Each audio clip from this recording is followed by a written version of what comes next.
যেতে নাহি দেব। দুয়ারে প্রস্তুত গাড়ি, বেলা দ্বিপ্রহর, হেমন্তের রৌদ্রক্রমে হতেছে প্রখর। জনশূন্য পল্লী পথে ধুলে উড়ে যায় মধ্যাহ্ন বাতাসে। স্নিগ্ধ অসত্যের ছায় ক্লান্ত বৃদ্ধা ভিখারিণী জীর্ণ বস্ত্রপাতি ঘুমায়ে পড়েছে।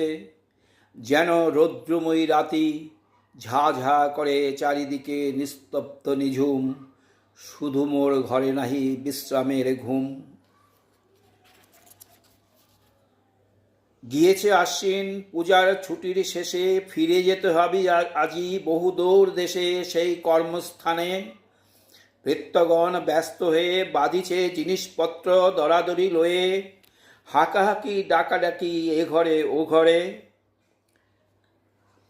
ঘরের গৃহিণী চক্ষু ছলছল করে, ব্যথিছে বক্ষের কাছে পাষাণের ভার। তবুও সময় তার নাহি কাঁদিবার। একদণ্ডতরে বিদায়ের আয়োজনে ব্যস্ত হয়ে ফিরে যথেষ্ট না হয় মনে। যতবারে বোঝা আমি বলি একই কাণ্ড, এত ঘট এত পট হাড়ি সরা ভাণ্ড। বোতল বিছানা বাক্স রাজ্যের বোঝাই, কি করিব লয়ে কিছু এর রেখে যাই কিছু লই সাথে। সে কথায় কর্ণপাত নাহি করে কোনো জন, কি জানি দৈবাত এটা ওটা আবশ্যক যদি হয় শেষে। তখন কোথায় পাবে বিভুই বিদেশে। সোনামুখ সরু চাল সুপারি ও পান, ওহারিতে ঢাকা আছে দুই চারিখান গুড়ের পাটালি, কিছু ছুনা নারিকেল, দুই ভাণ্ড ভালো রাই সরিষার তেল।